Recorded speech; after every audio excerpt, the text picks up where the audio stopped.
இன்றைக்கி நம்ம பார்க்க போகிறது ஒரு லஞ்ச் பாக்ஸ் ரெசிபி கொத்தமல்லி சாதம் செய்யலாமா? இந்த கொத்தமல்லி சாதத்துக்கு நான் ஒரு அரை கட்டளவுக்கு மல்லியை நல்லா வாஷ் பண்ணி எடுத்துக்கோங்க.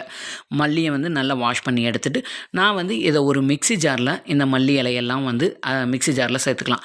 சேர்த்துட்டு இது கூடவே நான் ஒரு 4 பீஸ் அளவுக்கு மட்டும் தேங்காய் இருக்கு இல்லையா, தேங்காயும் இதோட சேர்த்துருங்க. சேர்த்துட்டு இப்போ இந்த சாதத்துக்கு தேவையான அளவுக்கு காரம் இதோட சேர்த்தணும். ஸோ நான் ஒரு 3 பச்சை மிளகாய் இதோட காரத்துக்காக நான் சேர்த்துக்கிறேன்.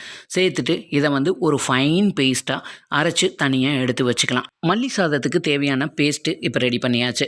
இப்போ ஒரு இடிக்கல்லில் ஒரு 8 பல்லு பூண்டு எடுத்திருக்கேன். இந்த பூண்டை நம்ம தட்டி இந்த பூண்டையும் தனியாக எடுத்து வச்சுக்கலாம். ஒரு பிளேட்டில் எடுத்து வச்சுட்டு இப்போ ஒரு கடாயில் இந்த மல்லி சாதத்துக்கு நான் தேங்காய் எண்ணெயில் செய்கிறேன். தேங்காய் எண்ணெயோட ஃப்ளேவர் இந்த சாதத்துக்கு ரொம்ப நல்லாயிருக்கும். ஸோ தேங்காய் எண்ணெய் எடுத்துகிட்டு 2 பட்டை 2 ஏலக்காய் 4 கிராம்பு சேர்த்துக்கோங்க.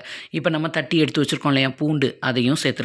கொஞ்சமாக கருவேப்பிலையும் இதோட சேர்த்துடலாம். பூண்டு பாதி அளவுக்கு வதங்கணும். அதுக்கப்புறமா சின்ன வெங்காயம் ஒரு 15 சின்ன வெங்காயம் எடுத்திருக்கேன். அதையும் சேர்த்துட்டு பாதி வதங்கினதுக்கப்புறமா நம்ம அரைச்சி வச்சுருக்கிற அந்த பேஸ்ட்டையும் ஆட் பண்ணிவிட்டு இந்த பேஸ்ட்டுக்கு தேவையான அளவுக்கு உப்பும் இதோட சேர்த்துக்கிறோம். நல்லா வதக்கி இது நல்ல எண்ணெய் பிரிஞ்சு வரணும். எண்ணெய் பிரிஞ்சு வந்ததுக்கப்புறமா நம்ம வேக வச்சு ஆற வச்சுருக்கிற சாதத்தை இதோட சேர்த்துருங்க. எந்த அளவுக்கு வேணுமோ அந்த அளவுக்கு சாதத்தை இதோட சேர்த்துட்டு உப்பு பத்தலைன்னா இன்னும் கொஞ்சம் ஆட் பண்ணி நல்லா மிக்ஸ் பண்ணி விட்டுருங்க.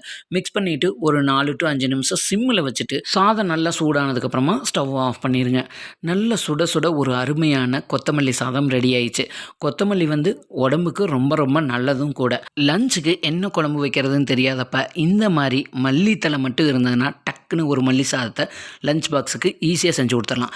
இந்த வீடியோ பிடிச்சிருந்தா உங்கள் ஃப்ரெண்ட்ஸ் அண்ட் ஃபேமிலிக்கு ஷேர் பண்ணி விடுங்க. இது அவங்களுக்கு ரொம்ப யூஸ்ஃபுல்லாக இருக்கும். மறக்காமல் நம்ம சேனலை லைக் பண்ணி சப்ஸ்கிரைப் பண்ணிடுங்க.